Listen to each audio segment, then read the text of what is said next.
Well, hello and thank you for joining me for another iTWire video. Today I have Carol Ireland. She is the CEO of Epilepsy Action. Welcome to the program. Thank you. It's really good to talk to you. So I thought probably the best thing we should do to start with is just ask, what does Epilepsy Action do?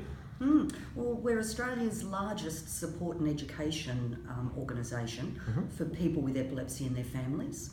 We also provide support and training to other people who need to learn about epilepsy. So people like teachers, doctors, nurses, employers, anyone who interacts with someone with epilepsy. Sure. And so how many people are affected by epilepsy in Australia? It's estimated around 250,000 people have epilepsy right now, and up to 800,000 people may develop it in their lifetime. Sure, so someone who's clear today might still be affected in the future and just not know it yet. Absolutely, And, absolutely. And what are the causes of epilepsy? Oh, there are many. There can be genetic causes. It can be injury, a result of injury. So even from birth, a birth injury, Or sports or something? anything that happens that will affect the brain. Lots of sportsmen, in fact, have epilepsy. Yeah. So, cricketers, footballers, we've got many people we know. And of course we had 2GB star, Today Show star Ben Fordham in the past couple of weeks unveiled that he had epilepsy, and in fact he even talked about some politicians having it but keeping it quiet because there still seems to be some sort of a stigma, but which no doubt organisations like Epilepsy Action are working very hard to counteract. Absolutely. I mean, the late great Tony Greig had epilepsy, and a lot of people didn't know when he served on our board for 19 years. Mark Geyer, footballer, has 2 daughters with epilepsy. So when they're willing to speak out, it really helps us. But there is still a stigma, and most people still don't speak out. And it's much more manageable today? Or it is for some. It is for some. Of all the people that have epilepsy, around 65% will get reasonable control of their seizures. 35% won't, and they'll go on to have what we call medication-resistant epilepsy. Now, they will continue to have seizures that could be as many as 10, 30, 100 in one day. It can be that serious. Yeah. Now, probably people watching are wondering what connection Epilepsy Action has with iTWire, which is a technology news website, and that's to do with the video conferencing company Blue Jeans. So tell us about your work with them, or why you're using Blue Jeans, and what it brings to the organisation that you weren't doing before, or you were doing before but it was costing a lot of money.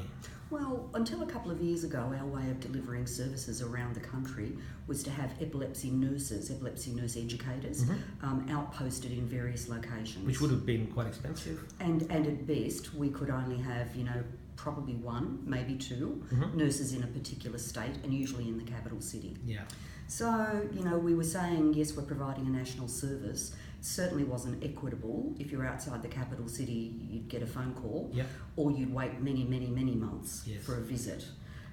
And yes, it's expensive because we were actually delivering everything face to face. You had to travel by plane or by car. Planes and boats and trains and and all of that. And if you have to do training sessions, you have to turn up there and have a room full of people. That's exactly right. You'd actually see our nurses leaving with their suitcase in which they had their data projectors and their computers and so on. And then, of course, they're not available to help with patients. That's right. And for a small organisation, this is really, really critical. So we think now with Blue Jeans, the model is truly scalable, our service model, scalable and equitable. And so we do so much online. Everything we used to do almost, we do online. So this is face-to-face meetings, webinars, what are the sort of things? So when we're working with a person maybe who's newly diagnosed or their child is newly diagnosed, then our nurses will be talking one-on-one, delivering perhaps training to the family in how to deal with a seizure. And this is over their computer or their tablet in the home, as opposed to having to go to some special location? Yes, I mean, originally we found that we would have to organise a location for a small number of people. The last year, I don't think that's happened. So they're all on their tablets or computers. They've either got a computer or a tablet, and it's fine for us to deliver training. And they just download a Blue Jeans app and off they go. That's right. And I mean, sometimes we're delivering very serious training like the administration of emergency medication. Now, this is usually to nurses, carers, people like that. We obviously need a very stable platform and really good quality, because we provide the training and we assess competency. So this is where Blue Jeans has just been brilliant for us. Sure. And I mean, did you try things like Skype beforehand and just find that they weren't? We did right at the beginning. Right at the beginning. Again, quality stability would be the issue there, and we just can't afford that in these settings. Did you approach them, or did they approach you? How did you guys find each other? I actually can't remember. I think one of our staff did some. Yeah, I'm pretty sure one of our staff actually did some research, found out about several companies, and then made a selection. Right. Well, wonderful. So, how long before epilepsy is cured? Is it curable? Is it something that is still being heavily researched? I mean, clearly it's a complex issue. Lots of research going on. It is very complex. I mean, there are over 45 different kinds of epilepsy syndromes or seizures. People don't realise that. They think the convulsive type that's in the media often, that's epilepsy, but that's just one of many, many. So when you talk about cures, it depends upon the type of epilepsy and what's caused it. I mean, some epilepsies are genetic, and they're actually doing some great research into finding out, exactly what's the problem with which gene, and they can treat it much more successfully. Some are actually caused from injury, either at birth or at any point, in time, sports injuries, car accidents, whatever exactly, it might be, exactly. We're a long way from cure. Sure. But that's why all the research needs to be done. Yes. So if someone's having an epileptic episode, what should somebody do to help? Do they hold them? Do they call 000? Do they check that person's phone for medical emergency info? Put a pillow under their head? What's the standard protocol? I mean, if it's someone you know and you know them to have epilepsy, you don't need to call 000. Yeah. They're having a seizure, and the thing to do is actually just make sure they don't hurt themselves if they're on hard ground. Something under keep them there. comfortable. Yeah. Roll them onto their side gently, in case there's anything in their mouth. It's more important to know what not to do, and that's never put something in the person's mouth. And that's been the traditional. So what happens there? They can bite your fingers or hurt themselves. They can't possibly swallow their tongue, which is what used to be thought. Right. That's not possible. Yeah. But you're right. Somebody could get their fingers very badly bitten, or the object you put in the mouth of the person could cause damage. So that's definitely not something to do. But basically, keep them safe, calm, and just reassure them as they're waking. If you don't know the person and you don't know what's happened, call 000. Sure. And what sort of fundraising efforts does Epilepsy Action do, and how can people help if they want to be involved? We raise virtually all our money ourselves. It's around, or it's less than 3% that we get from the government. So funding is really, really important to us. The most important, of course, is donation, because all that money comes to us. We do events and lotteries, but you have to pay for those. So if somebody makes a donation or they become a regular giver, we call that an action partner. So they might agree to $20 a month coming out of their, off their credit card. That's obviously the most valuable to us because it all goes to services. www.epilepsy.org.au, and you can certainly see how to help.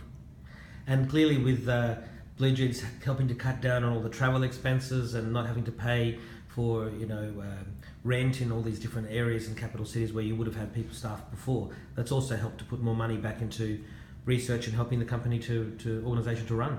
That's true. We actually do invest in certain sorts of research, but the other thing we've been able to do is put more resources into innovative self-management tools.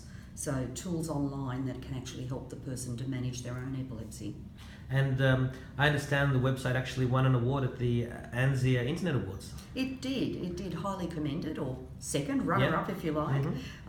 We actually wanted to do something a little bit different with the Indigenous population. Weren't seeing many referrals come, and there's probably even a higher rate of epilepsy in Indigenous. So we worked with the Indigenous community to create an online training package for Aboriginal and Torres Strait Islander health workers. And it was recognised and rewarded. It was. We called it Yarning Epilepsy. Talking about epilepsy, which is what the community thought was a good name. And clearly it's been of great assistance to those people. Yes, and it's only fairly new, but yes, we're getting really, really good feedback. Wonderful. So I always like to change gears as we get towards the end of the interview and just to ask you, what's the best piece of advice that you've ever received to help you get you where you are today? I have to go back to something that happened I think it was the year 2000, my CEO at the time said something to me. Now, I was a counsellor by training, spent all of my life in counselling, service provision, became a service manager. Yeah. And back in 2000, he said to me, I want you to run the marketing and fundraising department. And I said, you're kidding me, that's the dark side. What do I know about marketing and fundraising? I know nothing. And he said, Carol, it's a no-brainer in terms of your career.